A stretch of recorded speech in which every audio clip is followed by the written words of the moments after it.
Bonjour à tous. Bonjour à tous et à toutes. Je suis Jean-Laurent Brassieux, expert comptable, commissaire aux comptes, membre du comité des normes professionnelles et de la commission d'application des normes professionnelles à la Compagnie nationale des commissaires aux comptes. Muriel Fagertag, tout pareil, donc expert comptable, commissaire aux comptes et comme Jean-Laurent, membre du CNP et de la CANP de la Commission nationale des commissaires aux comptes, la Compagnie nationale des commissaires aux comptes. Donc, nous allons parler en cette fin d'après-midi de quelque chose qui nous intéresse tous, c'est-à-dire les problématiques liées à l'audit à distance dans le contexte de la pandémie de Covid-19 qu'on connaît également tous et qu'on a subi et qu'on continue de subir. Donc, ce qu'on peut dire, c'est que effectivement, donc les différents points qu'on évoquera dans cet après-midi sont présentés derrière moi. Je pense qu'on reviendra, c'est pas la peine de les lister tous, on reviendra au fur et à mesure et on les détaillera au fur et à mesure. Donc ce qu'on peut dire, c'est que la crise sanitaire que l'on a connue a eu de nombreuses conséquences sur notre métier, sur l'audit. Il n'y a qu'à voir toutes les publications qui ont eu lieu tant par les organismes normalisateurs en termes d'audit que des organismes normalisateurs en matière comptable. Donc c'est vraiment quelque chose qui nous a bien occupés ces derniers mois.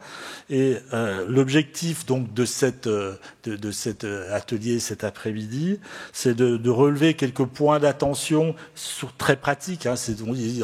Et on n'a pas non plus l'intention d'être exhaustif sur toutes les conséquences que la crise peut avoir. Ça peut bien évidemment varier selon les clients, selon les activités des clients. Donc on n'a pas du tout l'ambition d'être exhaustif, mais on a l'ambition d'être assez pratique et de vous donner un certain nombre de pistes et de clés, d'éléments de réflexion pour que, quand les travaux sont faits de façon un peu dématérialisée, et notamment dans le cas où il est impossible de se rendre dans les locaux de notre client.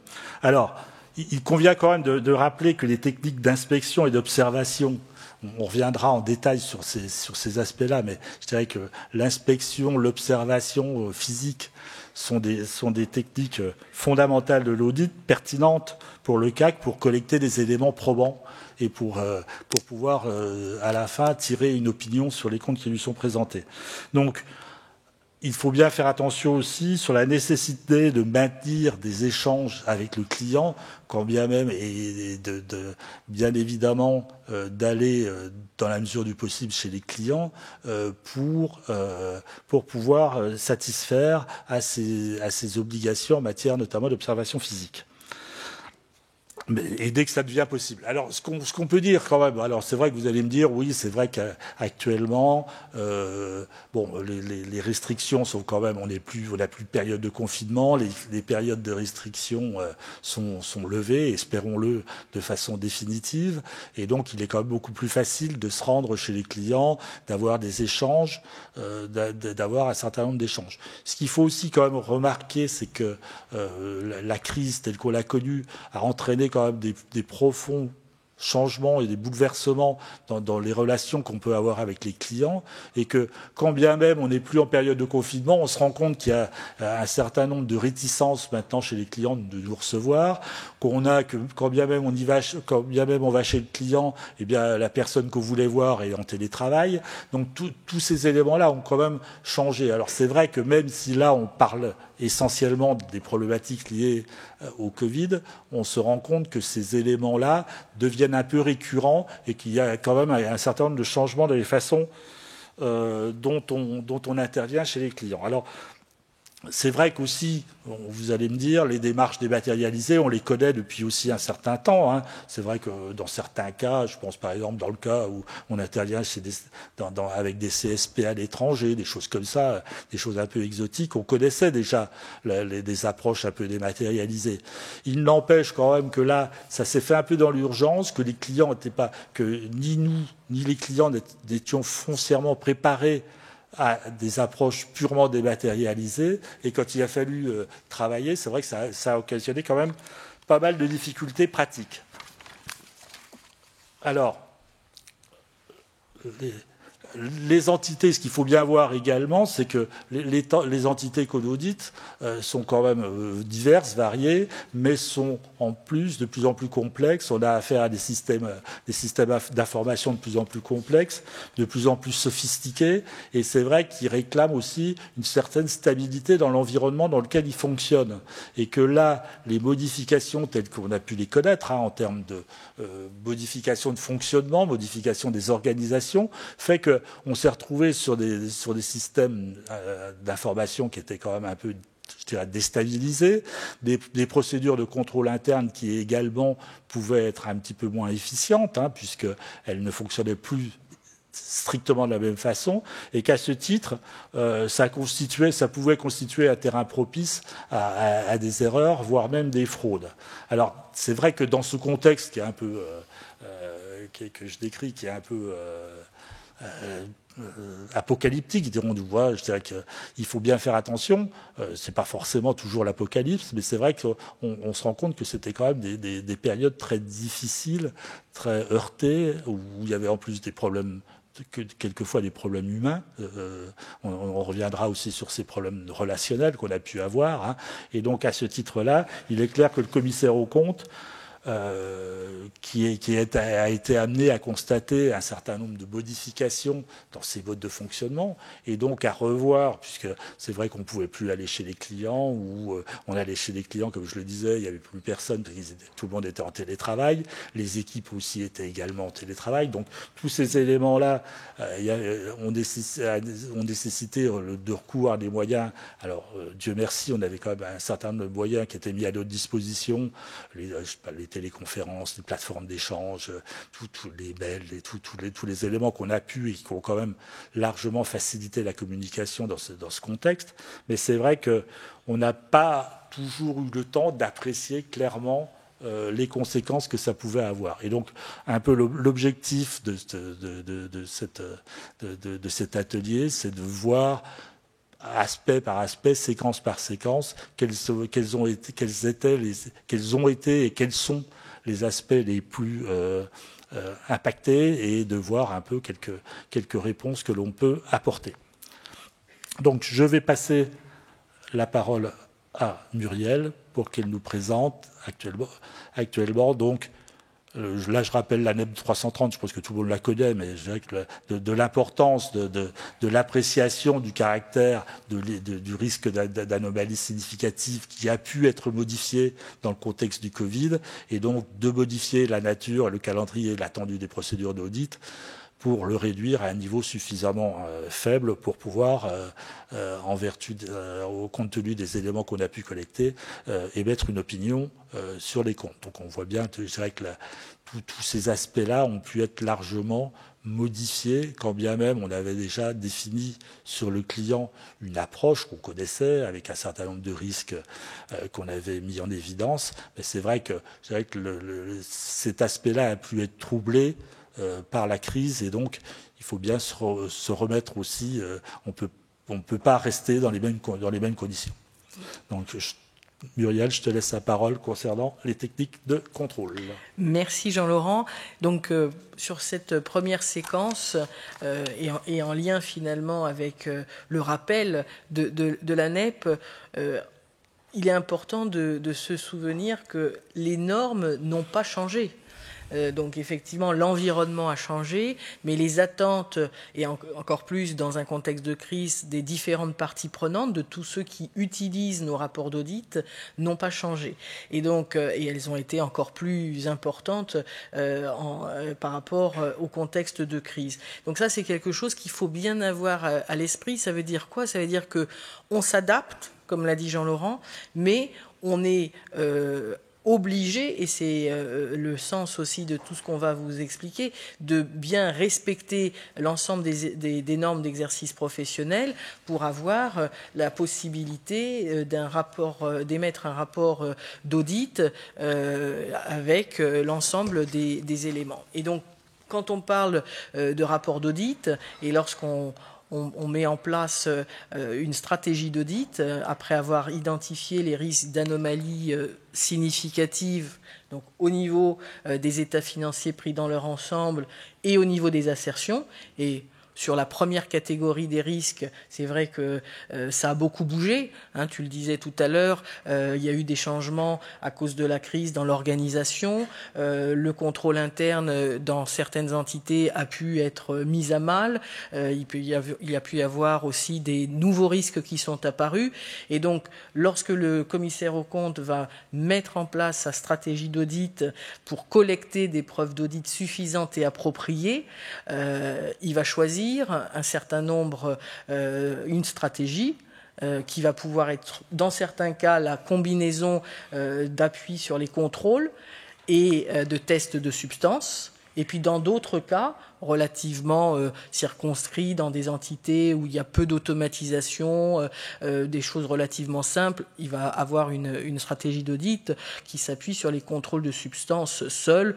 Donc, je rappelle, ça peut être des tests de détail et ou des procédures analytiques de substances. Et donc, la première grande étape, après avoir bien identifié les risques et les nouveaux risques qui sont apparus avec la crise, c'est d'élaborer sa stratégie d'audit. Une fois que la stratégie d'audit est mise en place, il faut pouvoir prendre les bonnes techniques d'audit. Et c'est bien tout l'enjeu de cette séquence. Alors, dans les techniques d'audit ou les techniques de contrôle, évidemment, dans la NEP 500, on a ce tableau récapitulatif qui vous rappelle quelles sont les 7 grandes techniques de contrôle. Alors, sans surprise, l'inspection. L'inspection des enregistrements ou des documents, l'inspection des actifs corporels, et puis on a une deuxième technique, c'est l'observation physique. Alors, ce qu'on peut dire sur ces deux premières techniques, c'est que les conséquences d'une approche dématérialisée, donc d'un audit à distance pour faire vite, c'est plus difficile finalement, puisqu'on n'a pas pu voir physiquement un certain nombre de choses avec les limitations d'accès et aussi parce que dans certains cas, on a besoin aussi d'avoir les documents originaux, ça peut être dans certains contextes particuliers. Et le cas des inventaires physiques, dont on parlera tout à l'heure en détail, a pu aussi ne pas se faire dans les conditions normales. Et donc c'est vrai que dans la partie audit, la partie inspection et observation physique, qui sont des techniques absolument majeures, sont plus difficiles. Et même si on est effectivement outillé, il faut bien garder à l'esprit que rien ne remplace, dans certains cas, l'observation physique. Et donc, il a pu y avoir des impacts parfois sur les rapports d'audit, quand ça n'a pas pu être compensé par autre chose. Troisième catégorie de techniques de contrôle, c'est la demande d'informations à des personnes internes ou externes.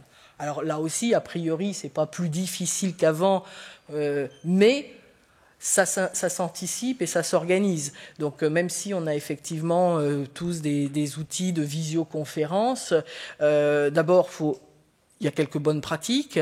Il y a aussi c'est quand même mieux d'avoir la vidéo, l'image plutôt que le son seulement. C'est bien aussi d'avoir en tête les impacts de la crise sur l'organisation et la disponibilité des personnes. Il y a des personnes qui ont pu être malades pendant un certain nombre de mois et donc les interlocuteurs ont changé. Et aussi parce que avec la crise et cet audit à distance, il y a un phénomène qui est apparu, un peu plus important que finalement de manière traditionnelle. Il y a eu une tendance à ce qu'on ait un interlocuteur dans les entités qui concentre un petit peu l'ensemble de l'information. Alors, très souvent, pour aider, c'est-à-dire pour faciliter notre travail, il y a eu quelqu'un qui était un petit peu le référent, qui récupérait toutes les infos et qui nous les donnait. Alors là, il faut être un petit peu toujours vigilant et faire preuve d'esprit critique, et c'est ce qu'on disait dans l'atelier précédent sur le contrôle interne. C'est vrai que parfois ça part d'une bonne volonté, mais l'inconvénient, c'est que quand vous avez accès à une seule personne pour vos travaux, ça veut dire que vous avez une seule source d'information et donc ça réduit votre capacité à corroborer. Et même dans des entités de petite taille, il y a toujours un directeur des ventes, quelqu'un qui s'occupe du service achat, etc. Et donc il ne faut pas faire l'audit uniquement avec le chef comptable et encore moins, c'est vrai que dans le contexte de crise, on a tendance à être content d'avoir un interlocuteur qui centralise tout. La demande de confirmation des tiers, on le verra tout à l'heure, il y a une séquence dédiée. C'est absolument une technique qui redevient majeure, parce que certains l'avaient oublié. C'est une technique encore plus probante en période, j'ai envie de dire, d'audit à distance. Elle nécessite là aussi d'être maîtrisée pour être particulièrement efficace. Dans les autres, et on le verra en détail tout à l'heure, dans les autres techniques d'audit, il y a une technique très simple, c'est la vérification d'un calcul. Bon, ça n'a pas changé. Alors, je rappelle juste qu'il faut toujours faire bien attention. Est-ce qu'on a bien un fichier exhaustif? Est-ce qu'on n'a pas des lignes qui ont été... est-ce qu'on est sur les bonnes dates, etc. Donc, des éléments assez classiques, mais en tout cas, ça n'est pas impacté par l'audit à distance. Dans la partie technique de contrôle, on a la réexécution de contrôle. Ça veut dire quoi? Ça veut dire que c'est la réexécution de contrôle qui porte sur des contrôles réalisés à l'origine par l'entité. Et c'est vrai qu'en général... Bon, là, ça peut être un peu plus complexe et ça dépend plutôt du type de contrôle réalisé par l'entité. Il y en a qui peuvent être refaits, mais d'autres qui sont plus difficiles, donc c'est du cas par cas. On a les procédures analytiques. Alors, les procédures analytiques...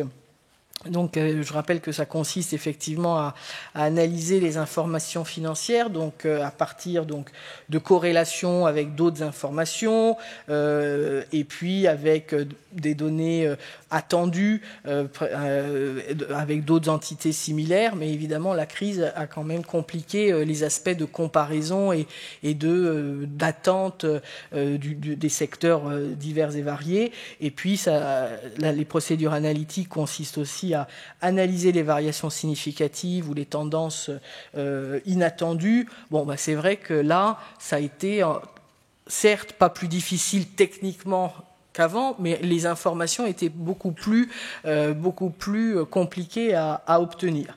Donc, c'est vrai que de par la crise et ses conséquences, ces techniques de contrôle, ces techniques d'audit ont pu être mises à mal. Et on va continuer donc dans les autres séquences à dérouler concrètement comment ça fonctionne.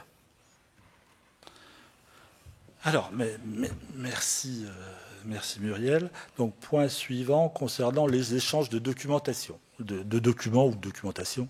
Il est clair que l'audit à distance a entraîné une multiplication des échanges entre nos clients avec nos clients sur un certain nombre de documents, de fichiers, et qu'il est clair que, compte tenu de la nature sensible que pouvaient contenir certains de ces fichiers, il est fondamental et essentiel d'utiliser des outils sécurisés. Alors, je vous rappelle que à ce titre, il y avait eu un certain nombre de fiches pratiques qui ont été proposées par la CNCC qui correspondent à l'accompagnement de vos clients à distance, comment utiliser votre smartphone pour scanner et annoter des documents, une signature électronique. Donc c'est vrai que tous ces éléments-là sont très utiles et que il faut absolument faire attention à ces points-là. C'est vrai que ça semble relativement évident, mais on se rend compte que dans les faits, c'est pas toujours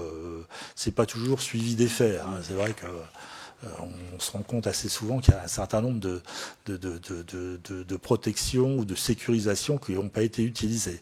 Alors, bien évidemment, On ne peut que vous conseiller d'utiliser des plateformes d'échange. Alors, il y a Audit Drive qui est proposé par la CNCC, qui est une plateforme d'échange sécurisée, ou tout ce qui est site de transfert sécurisé, afin de fluidifier et de contrôler les échanges avec l'entité. Alors, ça permet déjà de sécuriser les échanges et d'éviter que ça puisse tomber dans des mains externes, dirons-nous. Et en plus, c'est vrai que l'avantage, c'est que ça permet quand même d'organiser les échanges, de prévoir des listes de documents, de prévoir des dates de réception, de voir qu'est-ce qui est en retard et d'organiser de façon beaucoup plus fluide les échanges et voir quand il y a des retards, de pouvoir prévenir le client, d'éviter. C'est vrai que la réalisation des audits à distance fait que c'est beaucoup plus...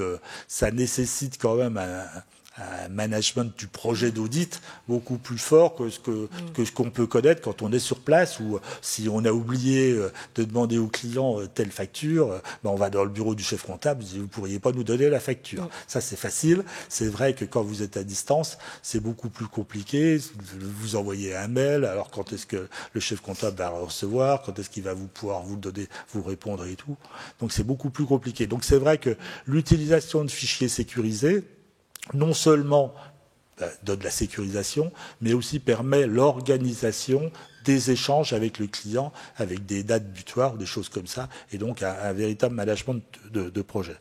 Alors, ça c'est le premier point. Donc, au maximum, utiliser ces fichiers ou plateformes d'échange. Mais c'est vrai que on a tous, et on est tous inondés de mails, on en envoie des tonnes et on en reçoit des tonnes, et c'est vrai que tout ce qui est échange par courriel ou par de fichiers ou de documents nécessite un minimum de précaution.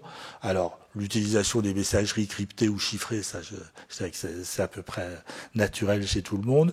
Alors, l'utilisation des verrouillages et des protections des documents pour éviter leur altération, c'est vrai que quand vous envoyez un document, je dirais, verrouillez-le, que ce soit un PDF, que ce soit un Word, un Excel, verrouillez-le, parce que vous savez jamais qu'est-ce qui pourra en advenir.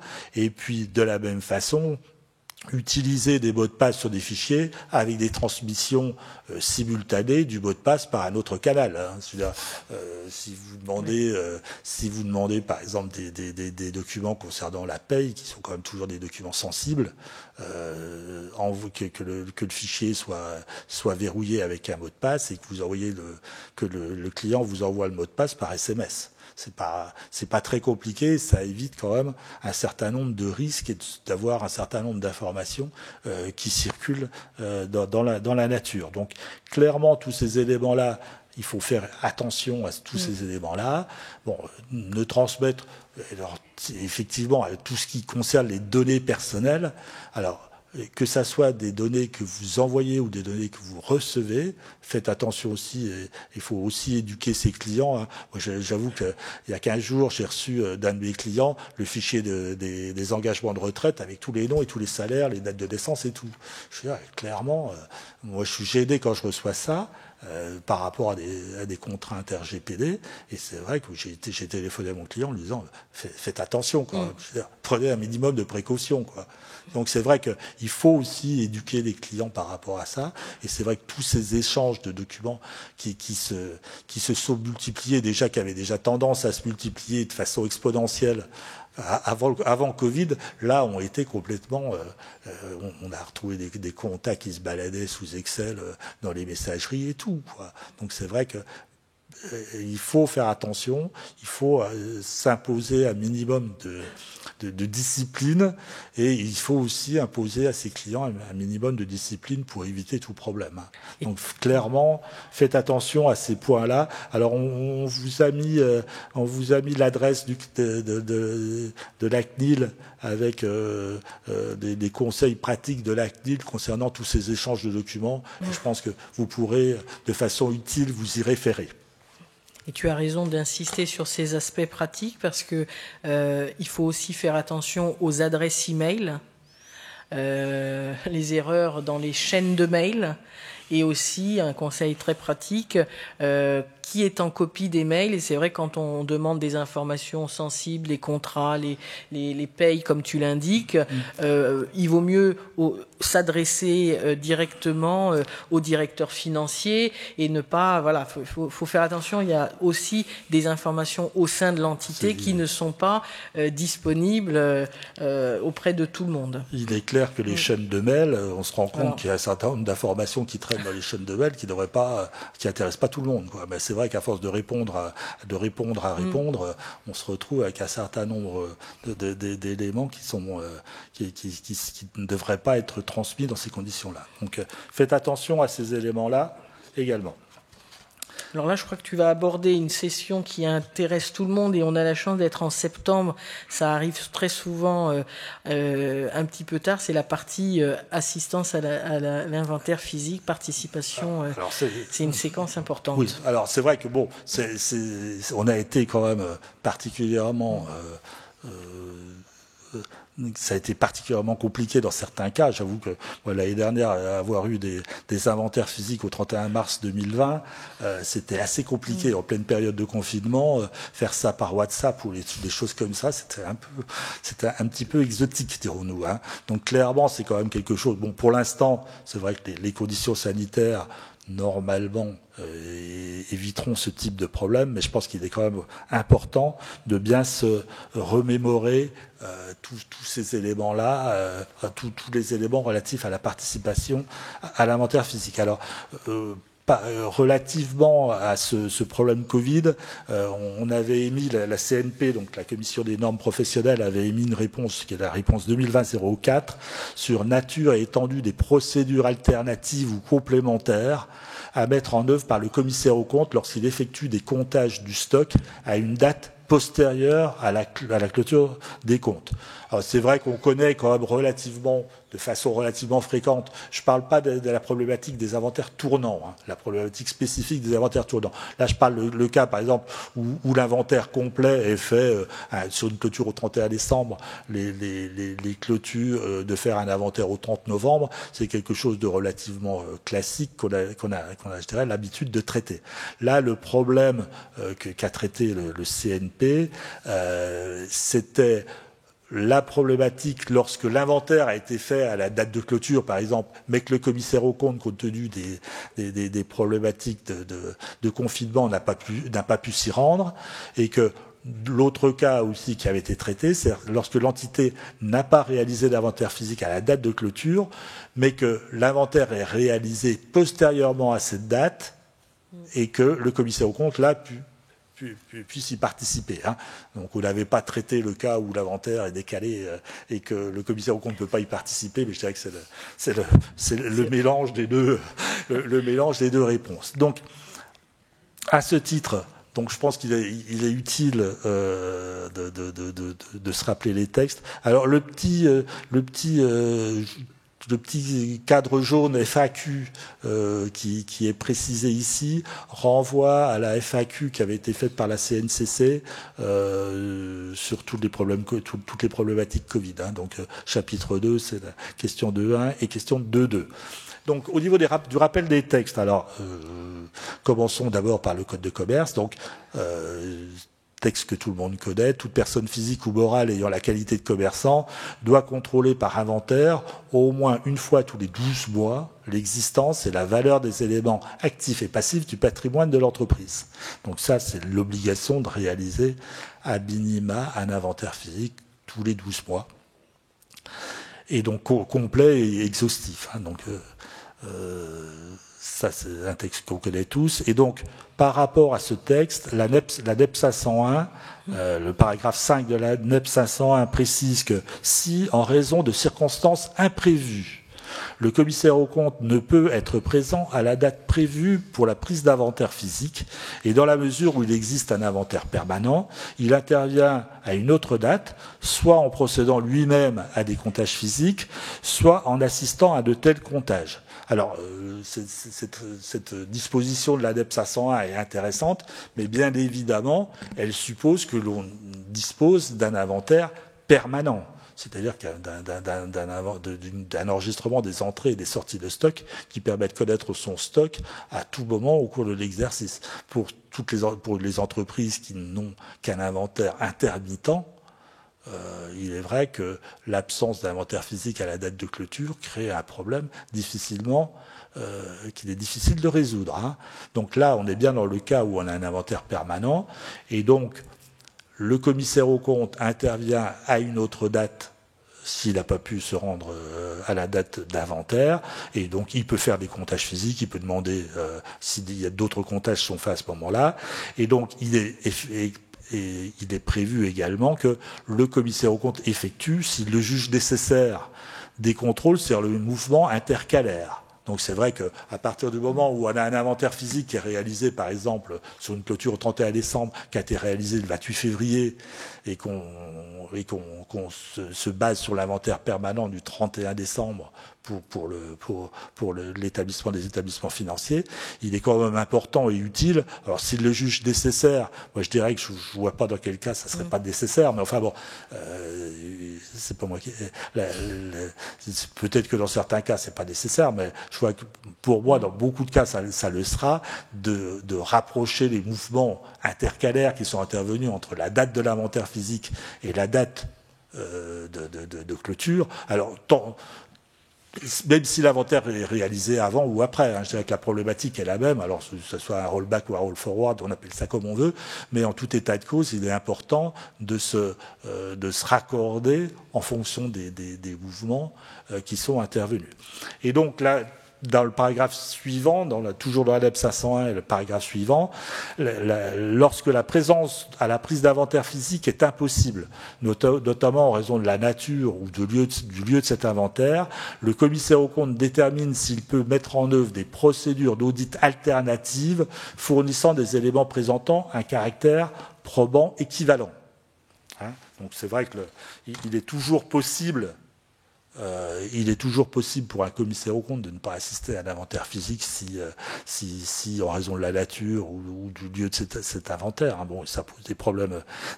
Et là, le Covid a effectivement posé aussi des problèmes de déplacement dans certains cas. Donc, il peut toujours être possible de mettre en œuvre des procédures audit alternatives qui fournissent des éléments présentant un caractère probant équivalent. Et c'est là la difficulté, parce que c'est vrai que l'observation physique, c'est quand même une technique d'audit forte pour répondre à l'assertion d'existence. Et donc, à partir de ce moment-là, on est obligé de mettre en place un certain nombre d'autres procédures alternatives pour retrouver l'existence d'éléments. Donc c'est toujours très délicat. Alors dans certains cas, ça peut être relativement, quand c'est des grosses pièces avec un bon de livraison qu'on retrouve et qu'on arrive à suivre, ça va. Quand c'est des petites pièces, c'est quand même beaucoup plus, avec beaucoup de mouvements, c'est quand même beaucoup plus compliqué. Hein. Donc clairement, il faut bien se rappeler de ces éléments-là et bien quand même, au niveau des techniques d'audit, de bien se souvenir que l'observation physique, c'est quelque chose d'important et que par rapport à cette assertion d'existence, c'est toujours difficile de trouver d'autres techniques ayant un caractère probant équivalent. Hein. Alors, donc, c'est possible quand même, la NEP le prévoit, donc il convient quand même de se poser un certain nombre de questions dans ce cas-là, et donc en vue de déterminer la nature et l'étendue des procédures alternatives ou complémentaires à mettre en œuvre, le CAC va prendre notamment en considération un certain nombre d'éléments. Il est vrai que, par exemple, c'est le caractère significatif du stock dans les comptes de l'entité. C'est vrai que si vous avez un stock qui représente 60% du total de l'actif, c'est différent que si vous avez un stock qui représente 0,1%. Donc, clairement, cet élément-là fait que les procédures alternatives à mettre en œuvre pourront être vraisemblablement d'une ampleur différente. L'existence d'un risque inhérent et élevé d'erreur ou de fraude sur l'une des assertions relatives au stock, donc c'est également le risque lié au stock, la nature et les caractéristiques du stock, ça c'est évident, le secteur d'activité de l'entité, les conséquences de la crise liée au Covid sur l'activité de l'entité. Alors c'est vrai que ça semble évident, mais il faut bien y penser également, c'est-à-dire qu'on pouvait avoir une analyse sur nos stocks, d'une certaine façon. Par exemple, on pouvait savoir que les stocks tournaient très vite, mais que les conditions Covid ont fait que la rotation des stocks a pu s'allonger de façon importante. Là, je prendrai un exemple qui nous concerne actuellement, c'est le fait que les stocks sont bloqués dans certaines activités du fait du manque de certains composants électroniques. Je veux dire, dans l'industrie automobile, là actuellement, les stocks il peut y avoir des blocages importants et donc des augmentations significatives de stocks et des risques différents. De par la crise ou de par les suites là c'est même plus la crise, c'est les suites de la crise. Donc clairement il faut bien faire attention à tous ces éléments-là. Donc l'appréciation aussi également lors du contrôle des stocks des exercices précédents de la fiabilité des procédures de comptage. Si vous aviez des anomalies partout lors des exercices précédents, c'est vrai que ça n'encourage pas forcément à avoir des procédures alternatives ou complémentaires. Et puis bien évidemment son appréciation de l'efficacité des contrôles est réalisée par l'entreprise sur les mouvements de stock. C'est pareil, si vous avez aucune assurance sur la fiabilité de l'enregistrement des mouvements sur les périodes intercalaires, ça va rendre difficile votre approche, une approche alternative ou complémentaire. Donc tous ces éléments-là, bien évidemment, doivent être pris en compte par rapport à l'observation physique ou les procédures que vous pouvez mettre en place par rapport à ça. Alors, bien évidemment, il y a des éléments complémentaires à considérer. Donc, utiliser la technologie pour assister à distance à l'inventaire. Bon, c'est vrai que j'ai fait un inventaire WhatsApp au 31 mars l'année dernière. C'est pas évident. Je vous dire que clairement, heureusement, c'était des grosses pièces pour l'industrie aéronautique, donc c'était relativement visible sur la caméra, mais c'est vrai que c'était quand même assez inconfortable. Et puis tu connaissais sans doute déjà. Oui, c'était un élément important. Tu connaissais déjà l'entité. On connaissait l'entité, on savait quels étaient le type de pièces, donc globalement, puis en plus c'est des petites séries et tout, donc c'était pas. Alors c'est vrai que j'imagine que dans certains cas c'est carrément impossible. Bon, demander donc tous ces éléments-là, demander à l'entité d'effectuer des nouveaux comptages à une date postérieure pour voir un peu aussi l'efficacité. Et mettre en œuvre d'autres procédures alternatives, alors donc c'est là qui ne répondront pas nécessairement à l'assertion d'existence, mais par exemple, c'est vrai que des contrôles approfondis sur certaines marges ou sur certaines des procédures analytiques désagrégées de marges, des choses comme ça, peuvent quand même aussi également corroborer votre approche sur les stocks. Mais donc, vous voyez quand même, bon, alors c'est vrai que je le souhaite, j'espère qu'au 31 décembre, on n'aura pas de problème de ce type, mais je pense il était quand même important de rappeler tous ces éléments-là pour voir que c'est quand même important, la notion d'observation physique sur les stocks, c'est important, que si vous avez un stock intermittent, là vous vous retrouvez dans une situation, si vous n'avez pas pu participer à l'inventaire, vous vous retrouvez dans une situation quand même assez inextricable, pour émettre votre opinion. Et donc tous ces éléments-là font vraiment que la fiabilité des inventaires permanents est quand même aussi importante. Donc tous ces éléments-là font que faut bien être quand même, ça nous a permis aussi de reprendre conscience de certains éléments qu'on avait peut-être un peu perdu de vue avec la force de l'habitude, mais c'est que ces procédures qu'on a été obligé de mettre en place, c'était des questionnements qu'on a été obligé d'avoir dans le cadre des procédures un peu Covid, ont quand même permis de remettre en place un peu les idées sur ces éléments-là. Et effectivement, vous voyez qu'on fait des emphases, on met des emphases sur la partie observation physique sur les stocks, et on va faire aussi une emphase sur une procédure entre guillemets classique, qui est la procédure et la technique de contrôle qui s'appelle les confirmations externes. Et comme le disait Jean-Laurent, en fait, ce contexte de crise a remis sur le devant de la scène des fondamentaux de l'audit où effectivement ces sujets soi-disant simples ne sont pas toujours simples, comme la partie stock. Ces sujets nécessitent, que ce soit pour les stocks ou les confirmations externes, beaucoup d'organisation, d'anticipation et une bonne maîtrise. Et il faut faire aussi attention à ce que ces sujets-là ne soient pas toujours laissés sans supervision à des auditeurs première année qui découvrent des sujets sans être supervisés parce que c'est pas si simple que ça. Donc revenons à quelques basiques aussi. C'est vrai, et on a pu constater, j'avoue, que certaines dérives qui au fur et à mesure dans le temps, notamment sur les confirmations, faisaient que on avait un peu laissé faire, se laisser développer certaines mauvaises habitudes, dirons-nous. Voilà, donc avant d'entamer les autres séquences, avec quelques conseils technologiques, si j'ose dire, on remet en exergue la partie confirmation externe. Alors, la partie confirmation externe, donc évidemment, c'est une technique particulièrement utile et qui est d'autant plus utile dans un contexte d'audit à distance, dans un environnement numérique. Elle facilite la collecte d'éléments probants, encore faut-il qu'elle soit bien faite. Et on va regarder effectivement l'aspect organisationnel, mais aussi attention à l'exploitation des réponses.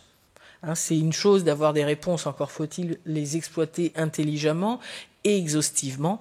Et puis surtout, que fait-on quand on n'a pas de réponse ?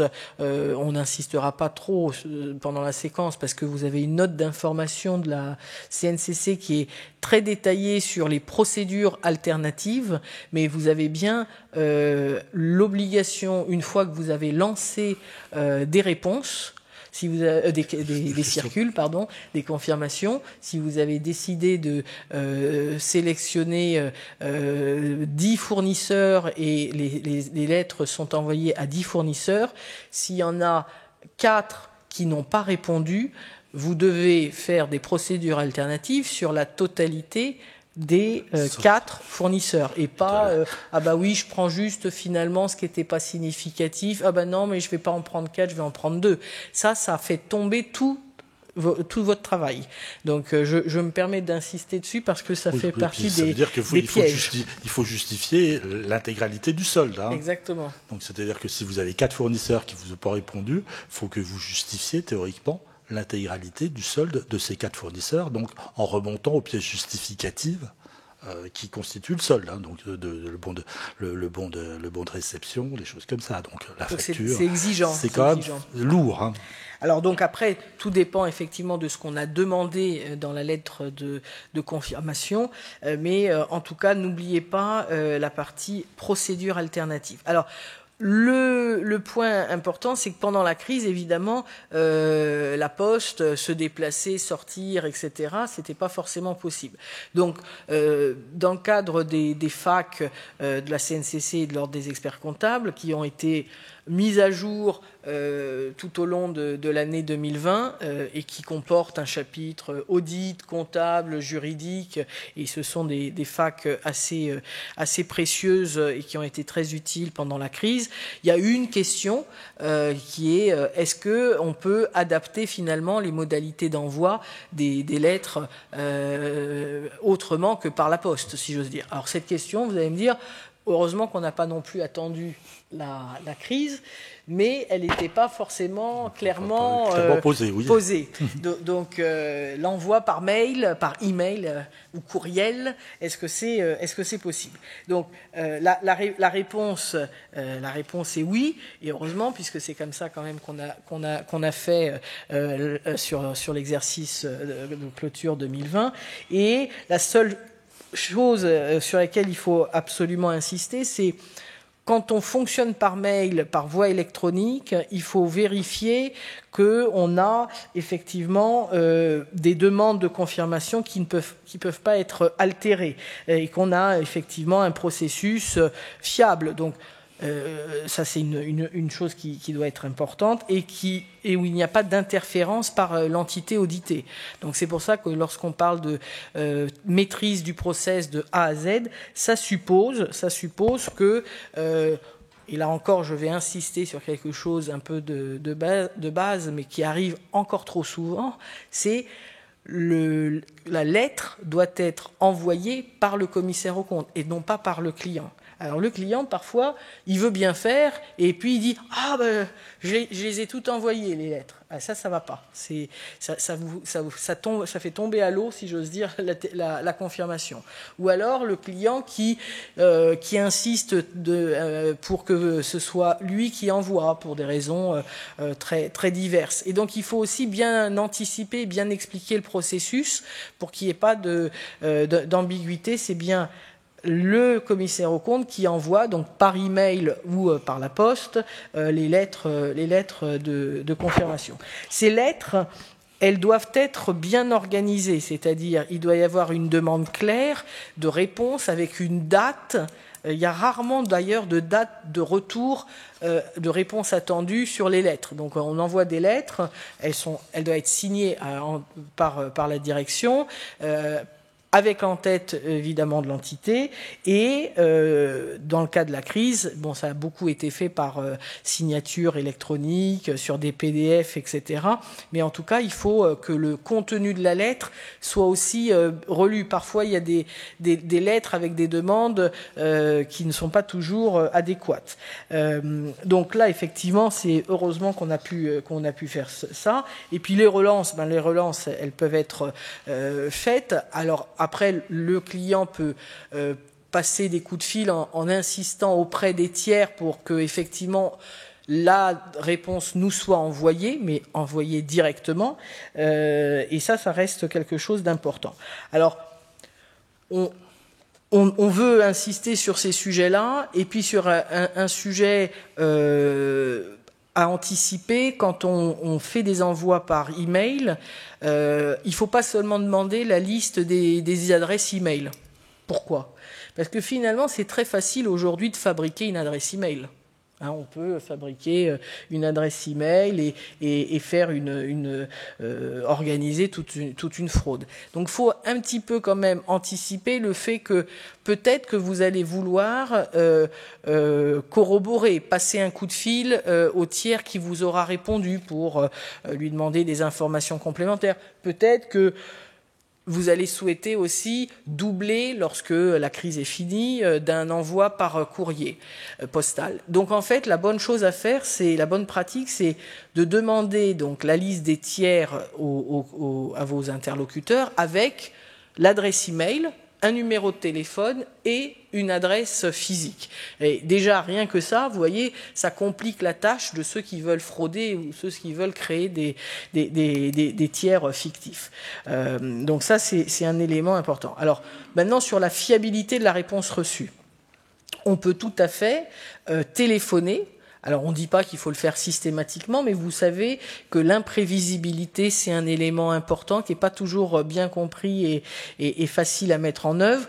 Mais c'est bien aussi de temps en temps de dire, bah tiens, je vais téléphoner. Alors, on peut, en général, la bonne pratique, c'est d'appeler le tiers en présence de l'entité et puis de vérifier effectivement les informations, de reposer quelques questions.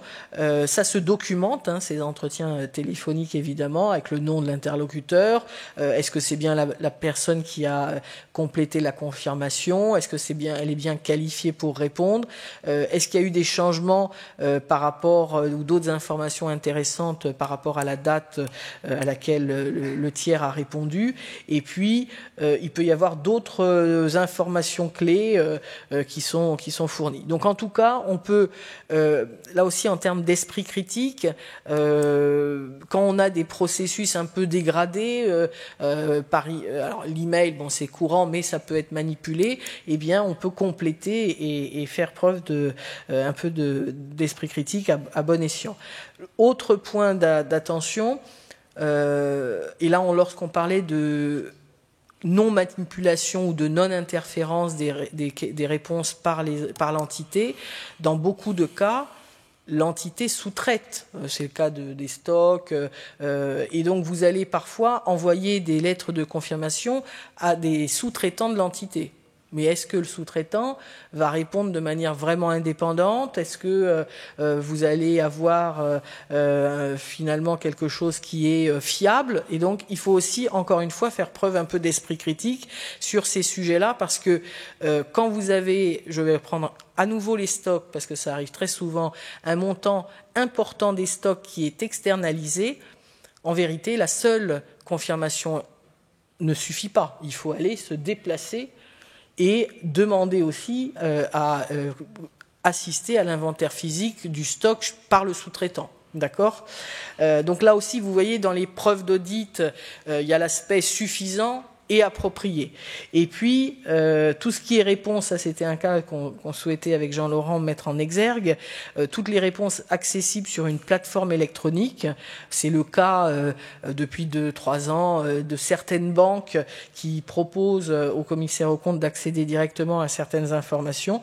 Bon, c'est accessible avec un code d'accès, avec un coût, moyennant un coût. Bon, ça peut fonctionner, mais là encore, faites preuve d'esprit critique. D'abord, est-ce que le contenu des informations qui est mis à disposition est le même que celui d'une lettre de confirmation bancaire classique ? Je vous rappelle que l'un des intérêts de cette confirmation bancaire, c'est la partie engagement hors bilan, les signataires, l'ensemble des comptes bancaires détenus par l'entité dans la dite banque. C'est pas seulement le montant du solde. Donc, est-ce qu'on a les mêmes informations ? Ça, c'est la première chose. Et puis, la deuxième chose, est-ce que toutes les informations qui sont sur la plateforme à laquelle j'ai accès ont pu être manipulées? Est-ce qu'elles sont bien fiables? Alors, vous pouvez vous dire, mais là, on devient un peu parano. Ben, c'est pas tout à fait le cas. Il y a tellement de schémas de gens malhonnêtes, pour être très clair, et qui sont beaucoup plus créatifs que nous tous réunis pour créer des fraudes, que effectivement, ben, il faut être très très attentif. Et alors, une petite point de documentation. Donc, il faut absolument conserver des impressions des documents que vous avez consultés, des impressions écran. C'est vrai que sur les plateformes électroniques, c'est vrai que ça se développe de plus en plus. Alors, par exemple, au niveau des États-Unis, pour les banques, vous avez que cette solution-là. Hein. Les banques ne répondent pas, vous êtes obligé de passer par des plateformes. Mais c'est vrai que ça rajoute un tiers, hein, ça rajoute des informations. On sait tous que des fois, les informations envoyées par les banques ne sont pas d'une fiabilité exceptionnelle, hein, clairement. Donc, en plus, on rajoute un tiers entre. Donc, c'est vrai qu'on rajoute, quand bien même les risques de fraude, il y a également le risque d'erreur et le fait d'ajouter un intermédiaire dans cette transmission d'informations fait que ça peut générer aussi des risques supplémentaires. Donc clairement, c'est quelque chose qui se développe. Hein, je pense qu'il y a même ici des gens qui le proposent, je crois. Oui. Donc clairement, c'est quelque chose qu'il va falloir aussi fiabiliser et vraisemblablement qu'on va se poser ce problème-là au niveau des normes professionnelles. Et d'ailleurs, pour finir sur ce sujet, la question que vous pouvez et devez poser à ceux qui vous proposent des plateformes de ce type, c'est comment eux-mêmes font pour sécuriser l'information, pour vérifier qu'ils n'envoient pas les infos du compte X à Y ou de l'entité A à l'entité B. Comment font-ils eux-mêmes pour assurer la sécurité, la fiabilité et l'intégrité des informations? Enfin, sur le sujet confirmation externe, il faut rappeler qu'il y a une note d'information à nouveau et qui vous est utile. Alors, on continue sur les sujets avec Jean-Laurent et là, vous allez avoir quelques informations très pratiques sur le caractère probant des éléments collectés. Merci Muriel. Donc alors, quelques rappels méthodologiques et notamment la NEP 500. On en parle beaucoup cet après-midi de cette fameuse NEP 500. Donc quelques éléments importants. Donc notamment au niveau des éléments collectés et la notion de preuve d'audit. Hein. Donc ce que dit la NEP, les éléments collectés par le commissaire aux comptes comprennent à la fois les informations recueillies en cours de l'audit, celles le cas échéant recueillies lors des audits portant sur des exercices précédents, et lors d'autres interventions, ou encore celles recueillies dans le cadre de l'acceptation ou du maintien de la mission. Donc la notion d'éléments probants est plus large que les simples éléments récoltés au cours d'un exercice. Ces éléments apportent au commissaire aux comptes des éléments de preuve ou des présomptions quant au respect d'une ou plusieurs assertions. Donc c'est toujours la notion de preuve ou de présomption par rapport à une assertion. Ces éléments doivent être suffisants et appropriés pour lui permettre de fonder son opinion sur les comptes. Donc on voit bien le lien entre la preuve, l'assertion et le caractère suffisant et approprié pour émettre l'opinion. Le caractère approprié est fonction de la qualité des éléments collectés, c'est-à-dire de leur fiabilité et de leur pertinence. Et dans le cadre de son appréciation de la fiabilité des éléments collectés, le commissaire aux comptes garde un esprit critique quant aux indices qui pourraient remettre en cause leur validité. En cas de doute, il mène plus en avant ses investigations. Donc, alors, je pense que c'est important, c'est très très important ces éléments-là. C'est donc le principe de base, c'est quand même la possibilité d'accepter comme authentiques les enregistrements et les documents qui vous sont communiqués. On considère que par principe, il n'y a pas de présomption il y a une présomption d'existence et de réalité de ces documents. Sauf s'il existe des raisons d'en douter. Donc il faut quand même conserver, quand bien même vous recevez un document, vous devez quand même toujours avoir l'esprit critique et voir s'il apparaît de façon flagrante qu'il y a des choses qui sont pas claires dans le document qui vous est transmis, eh bien, vous devez quand même vous poser des questions. Donc, si des éléments au cours de l'audit conduisent à penser qu'un document peut ne pas être authentique ou que des termes d'un document ont été modifiés sans que cela ait été mentionné au CAC, il convient de procéder à des investigations complémentaires. Alors donc, clairement, faites attention dans le cas où, de façon manifeste, vous devriez avoir des doutes. Je crois qu'il y a eu une décision l'année dernière qui était défavorable à un commissaire aux comptes, à qui on reprochait justement de ne pas se poser de questions devant un document qui était manifestement trafiqué, quoi. Donc faites attention quand même. Alors c'est vrai que la notion cette notion est difficile à apprécier, puisque rien ne ressemble plus à une vraie facture, une fausse facture et vice versa. C'est ce qu'on sait tous. Donc à ce titre-là, faites attention. Mais je pense qu'il ne faut pas être parano. Je pense qu'il faut avoir confiance. On n'a pas forcément que des bandits chez nos clients, bien évidemment, et heureusement. Il n'empêche quand même que, et compte tenu des contextes que je rappelais tout à l'heure, de modification des procédures, des process, dans le cadre du Covid, dans le cadre du fait que les séparations de fonctions étaient plus les mêmes, que les gens travaillaient à distance et des choses comme ça. Donc il faut quand même s'interroger. Alors, selon l'importance du document, c'est vrai que si vous avez une note de frais de 50 €, je veux dire, c'est pas ça qui va remettre en cause vos comptes. Si par exemple vous avez des grosses factures, si vous avez des contrats, si sur lesquels vous avez des doutes, n'hésitez pas quand même à demander l'original, quoi. Ça, je pense que c'est important. Je veux dire, clairement, on va reparler tout de suite après des PDF, et c'est clair que c'est important. Alors, dans le cadre d'un audit effectué dans un contexte de travail à distance, donc l'essentiel des documents, c'est tout du dématérialisé. On a fait des audits avec une comptabilité dématérialisée, et toutes les pièces étaient envoyées ou étaient mises sur une base. Je veux dire, on pourrait à la rigueur dire, on a une comptabilité sur Excel. Est-ce que c'est celle qui correspond à la comptabilité de base, et est-ce que les pièces n'ont pas toutes été alors bon, créées, quoi. C'est-à-dire que, clairement, c'est compliqué. Donc faites attention. Donc il convient quand même de toujours se poser la question d'apprécier la fiabilité des éléments dématérialisés qui sont transmis, donc en fonction de l'entité et de son contrôle interne, et en conservant toujours, bien évidemment, cet esprit critique tel qu'il est prévu par le paragraphe 7 de la norme 500. Alors, si on prend un exemple qu'on connaît tous, nos boîtes mail en regorge, c'est tous les documents qui sont en format PDF.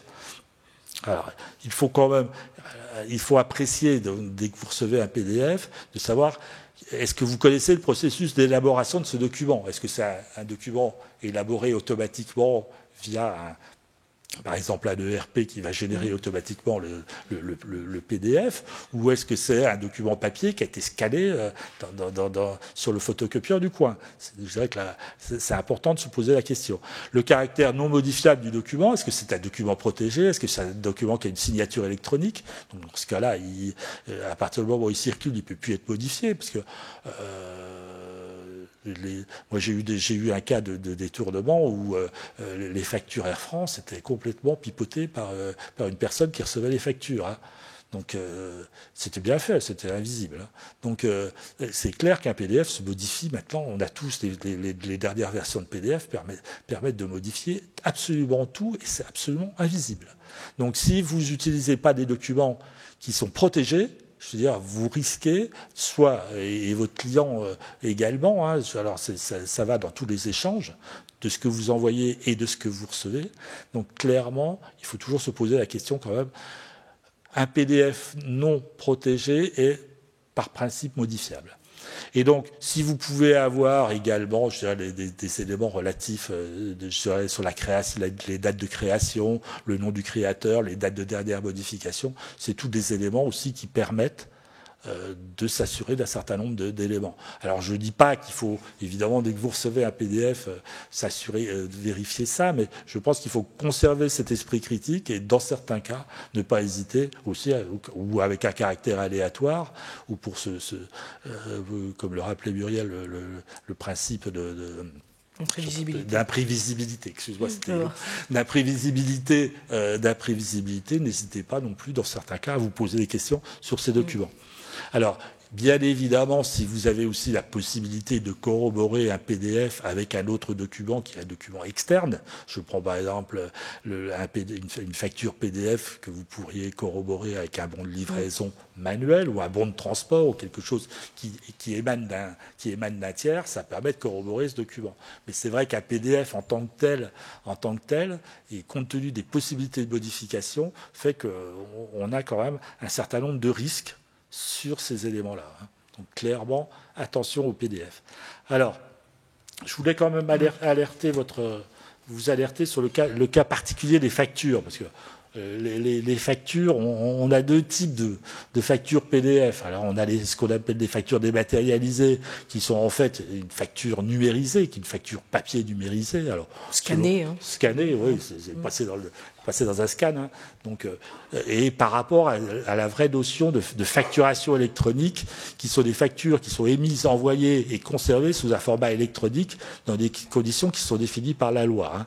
Alors, pour être conforme notamment à la législation fiscale, parce que c'est vrai que la législation fiscale, d'une certaine façon, est un peu plus en avance sur nous, et elle le sera encore plus, puisque vous savez tous, la notion de facture électronique va se développer dans les mois à venir, hein, et ça va devenir complètement obligatoire. Donc c'est vrai que ces éléments-là vont aussi peut-être nous faciliter la tâche. Compte tenu des obligations mises en place par l'administration fiscale, on va suivre ça avec beaucoup d'intérêt. Hein. Donc, pour être conforme notamment à la législation fiscale, pour l'instant, les factures électroniques doivent garantir l'authenticité de l'origine de la facture, l'émetteur doit être identifiable, l'intégrité du contenu de la facture, l'intégralité des mentions obligatoires ou non figurant sur la facture n'a pas été modifiée. Hein. Donc, elle est sortie, elle ne peut pas être modifiée par la suite, c'est quand même important. La lisibilité de la facture, elle doit être accessible et compréhensible par toutes les parties impliquées. Alors, une bonne lisibilité, l'authenticité de l'origine de la facture, donc une bonne lisibilité de l'intégrité du contenu modifiable doivent être garanties, hein, soit au moyen d'une signature électronique, par un certificat électronique qualifié, hein, soit par la mise en place d'un ou plusieurs contrôles établissement, une piste d'audit fiable entre une facture et la livraison des biens et ou la prestation de services. Alors cette notion de piste d'audit fiable est importante, hein, puisque c'est également une notion fiscale, puisque l'administration fiscale réclame cette notion de piste. Alors, c'est pas tout à fait les mêmes. Il peut y avoir des différences en termes d'obligation et d'intérêt, puisque ça correspond à la piste d'audit fiable correspond à une notion fiscale Et le fait d'avoir une garantie sur les éléments probants, c'est une notion plus commerciale, mais c'est vrai que les obligations se recoupent et se rencontrent, et donc c'est important aussi. Et donc si vous avez un client qui s'est fait aligner par l'administration fiscale sur la piste d'audit fiable, ça vous donne pas forcément une grande confiance en certains éléments. Donc, et donc, soit sous la forme de messages structurés, on peut avoir le cas des messages structurés sous forme sécurisée qui sont émis directement par l'ordinateur. Alors ça, soit par le biais, par exemple, d'un logiciel style SAP, soit par des échanges de données, les échanges EDI, qui est quelque chose d'assez ancien, mais par exemple qu'on connaît beaucoup dans l'industrie automobile et qui garantissent un certain nombre de sécurisation sur les échanges, soit les formats XML, les courriers électroniques avec les fichiers PDF joints, mais là c'est du PDF sécurisé. Donc toutes les notions d'exemple, tous ces exemples sont importants puisque en fait ils vont sécuriser plus ou moins la pièce justificative, et la facture, c'est quand même quelque chose d'important, notamment parce que je vous rappelle qu'on a toujours dans 240, dans l'ISA 240, cette présomption sur les chiffres d'affaires.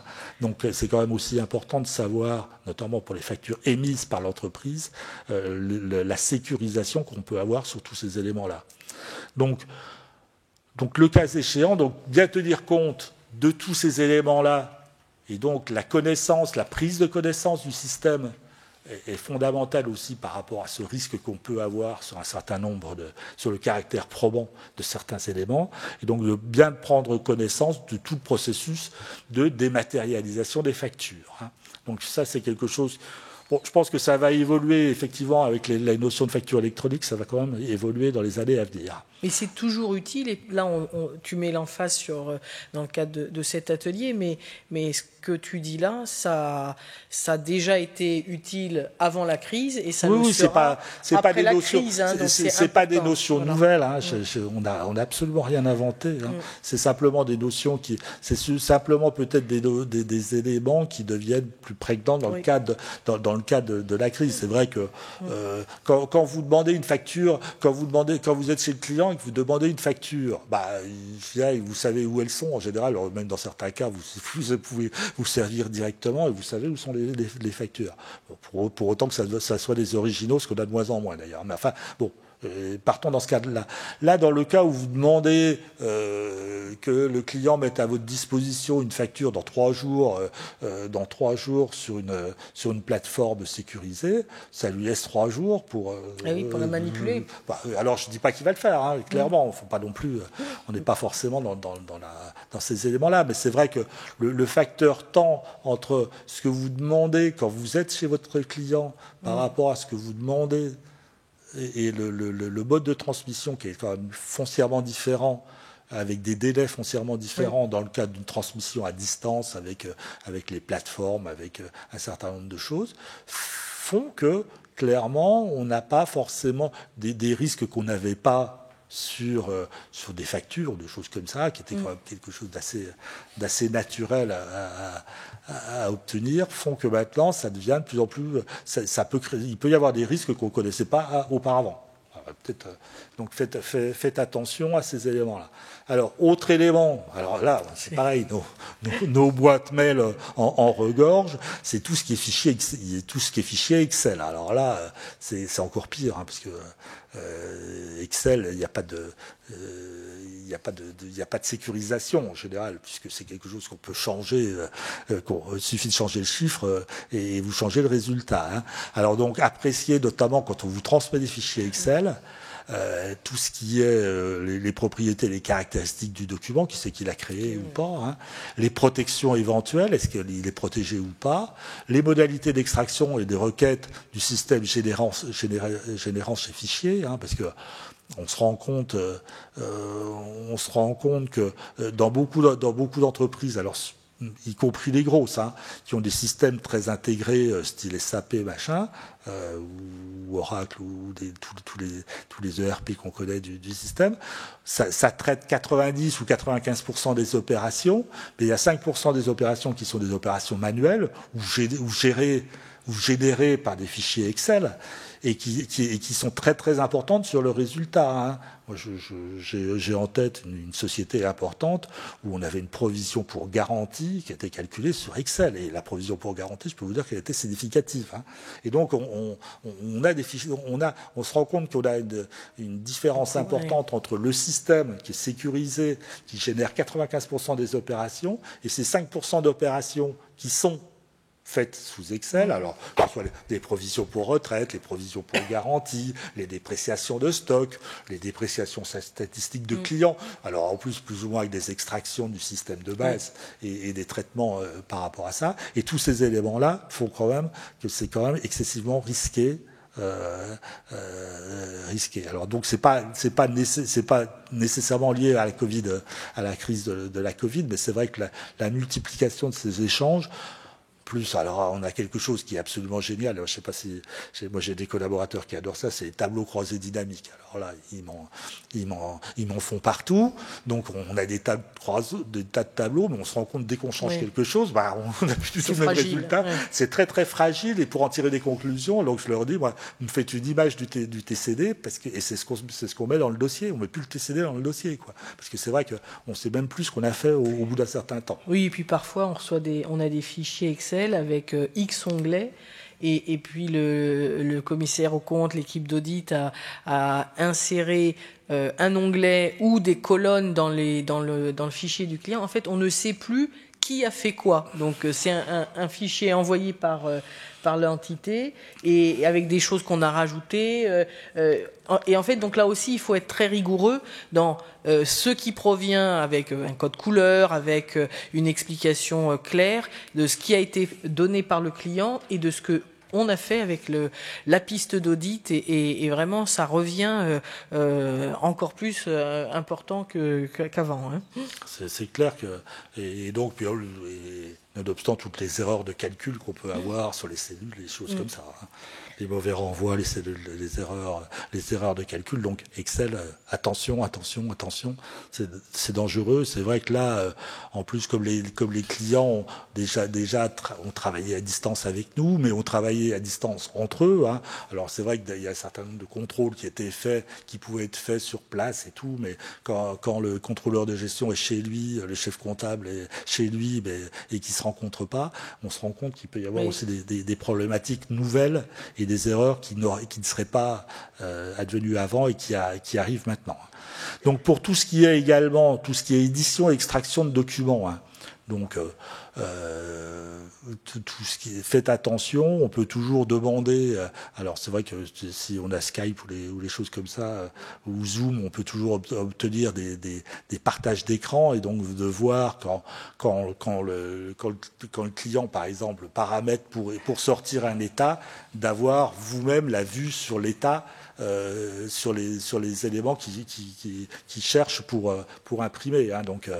Donc c'est des éléments de base, mais c'est vrai que ça permet quand même d'avoir un certain nombre de voir ce qu'on fait d'habitude chez le client derrière son dos, hein.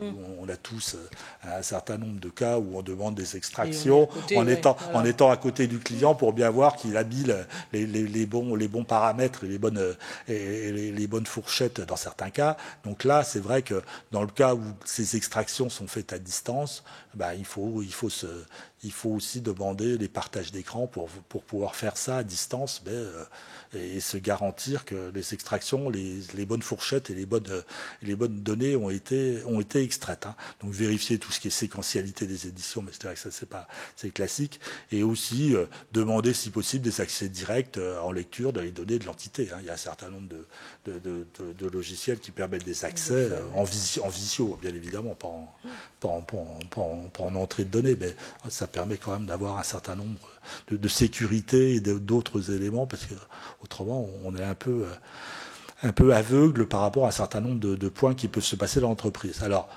Dans tous les cas, même si les accès aux locaux de l'entité sont limités, donc il faut profiter, si vous pouvez y aller de temps en temps. Alors c'est vrai que là on a de plus en plus des audits mixtes, où on fait une partie à distance cette année, où on fait une partie à distance, mais on peut quand même aller chez le client. Donc je pense que c'est important, dans le cas où vous pouvez aller chez le client, de bien avoir en tête tous les éléments que vous pourrez corroborer chez lui. Pas forcément. Il y a peut-être des choses que vous pouvez faire à distance toujours, mais il y a des points. Profitez-en quand vous allez chez le client pour aller voir tous ces éléments-là, quoi. Alors, vous voyez, on arrive toujours aux aspects relationnels et organisationnels qui sont des facteurs clés de succès, en plus des aspects pratico-pratiques que vous a mentionné Jean-Laurent. Alors, c'est vrai que chaque audit est différent, que ce soit d'une entité à une autre ou d'une année sur l'autre, et donc c'est encore plus vrai dans l'environnement dans lequel on est, puisque c'est un environnement mouvant et encore non stabilisé. Donc il faut quand même bien comprendre l'impact à chaque fois, et en 2021 il y a encore des impacts de la crise sur l'organisation, l'activité, le contrôle interne et les risques qui en découlent sur l'entité. Et donc, c'est vrai qu'il y a de nouveaux risques qui ont pu apparaître. On parle souvent, lorsqu'on est sur l'audit à distance, de ces aspects très pratiques et des techniques de contrôle. Dans vos risques d'audit, là aussi, il y a la partie continuité d'exploitation. On n'en parle pas dans ce séminaire, et ça fait partie des sujets sensibles. Le sujet des parties liées, le sujet des estimations comptables aussi. Donc, tout ça fait que chaque audit est différent. Et donc, quand on est sur les aspects relationnels et organisationnels, évidemment, on l'a dit, parfois on se retrouve avec moins d'interlocuteurs ou des interlocuteurs différents.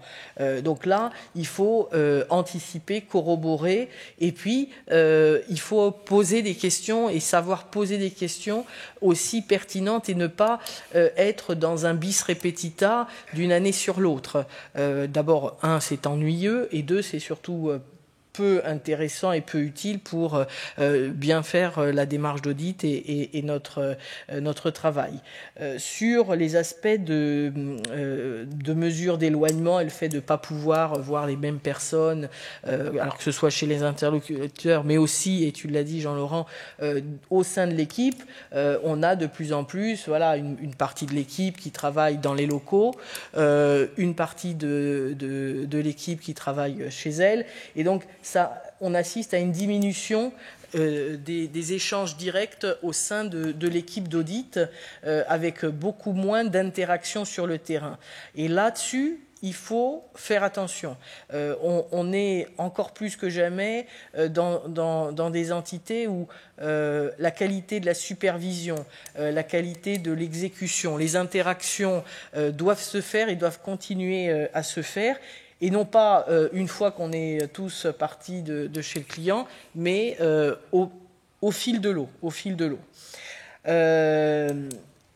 Ensuite, le risque que les mesures de restriction d'accès, alors ça on le vit de temps en temps, soient utilisées, le contexte de crise, comme une excuse. Alors vous avez des interlocuteurs qui vous disent « Ah oui, mais vous savez, c'est compliqué. Ah oui, mais vous savez, ça nous arrangerait que vous réduisiez le nombre de sélections, parce que là, on a quand même moins de personnes au sein du département. Vous savez, c'est compliqué. » Alors, évidemment, on est tous humains et en même temps, on est tous professionnels. Je rappelle que les exigences de nos normes professionnelles n'ont pas changé, et que les attentes des parties prenantes, diverses et variées, n'ont pas changé. Donc on doit toujours faire un audit de qualité.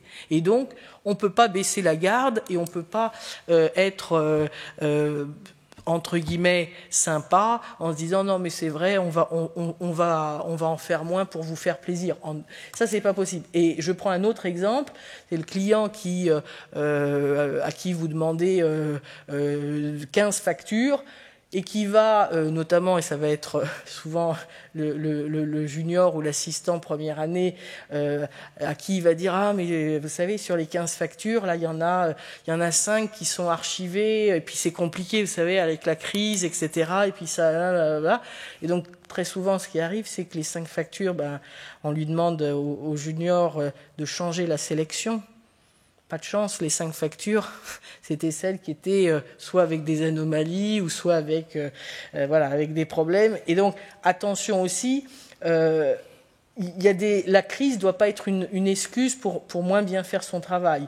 Et sur la partie restriction d'accès aux locaux, moi j'ai déjà vu aussi des clients qui un peu facilement parfois disent non mais ça nous embête là que vous veniez, ou dans l'inventaire physique, etc. Et en fait quand on dit mais pourquoi, et qu'on repose 2-3 questions, ou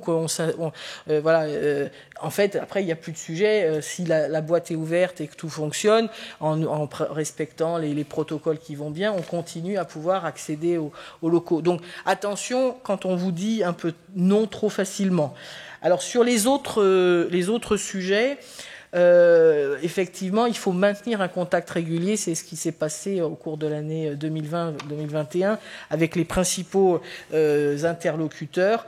Et puis, il faut continuer à la fois à adapter la structure de son équipe avec ces nouvelles conditions d'intervention, avec 2 points.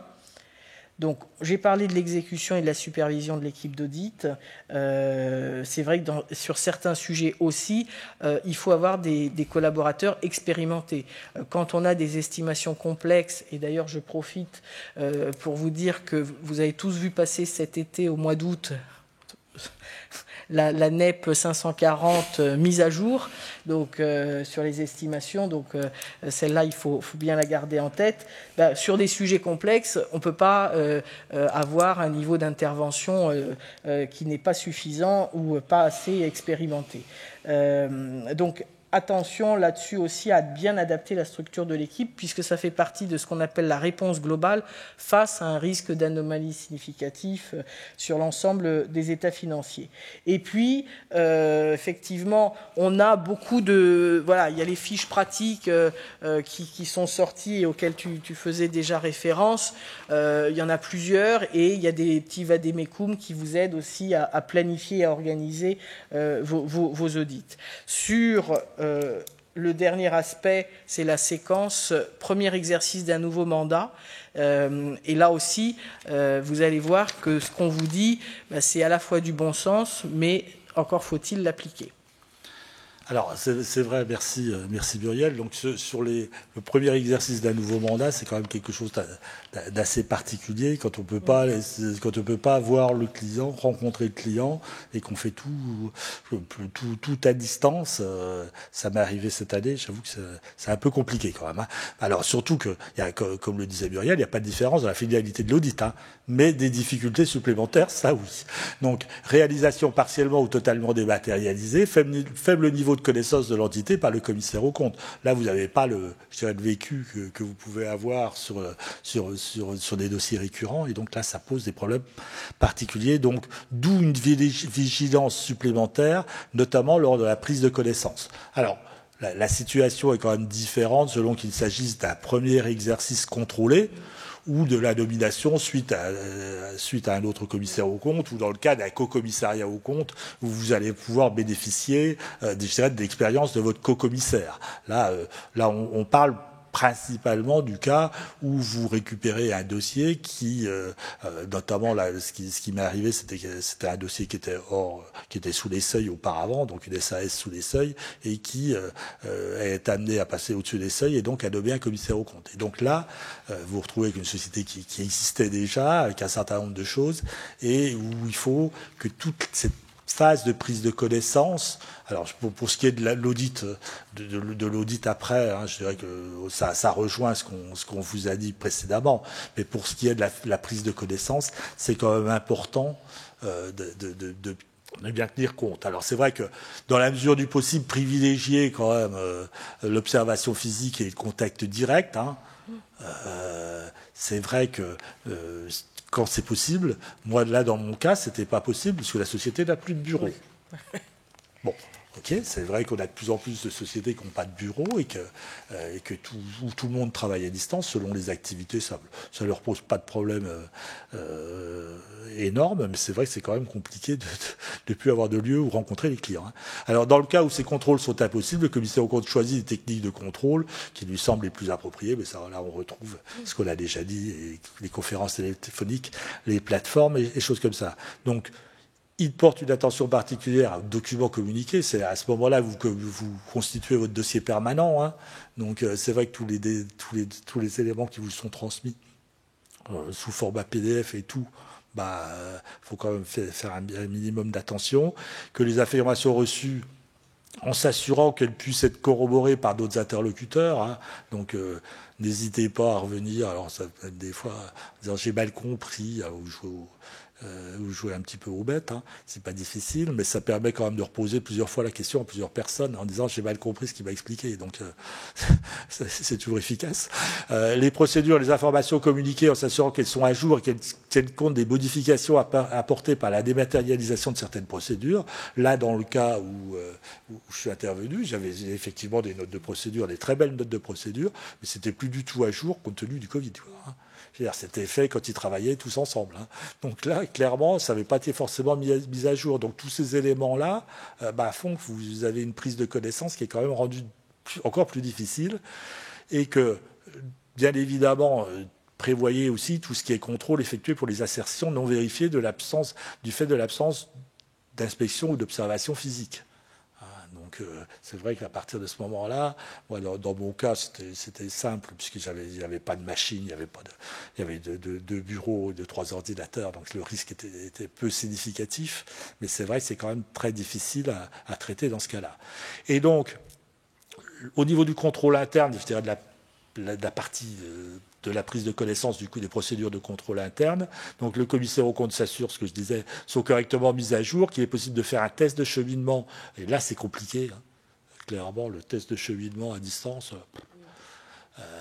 savoir comment ça se passe, là, dans mon cas, c'était comment vous facturez tous les éléments et c'était alors en plus il y avait des descriptions qui étaient plus à jour, donc tous les éléments relatifs à la facturation pour être sûr. En plus c'était des contrats, donc avec des problématiques de milestone sur les contrats, donc c'était vraiment, ça a été compliqué. Hein. On s'est repris à plusieurs fois avec beaucoup en plus de bonne foi du client, donc j'imagine pas si les gens n'avaient pas été coopératifs. Hein.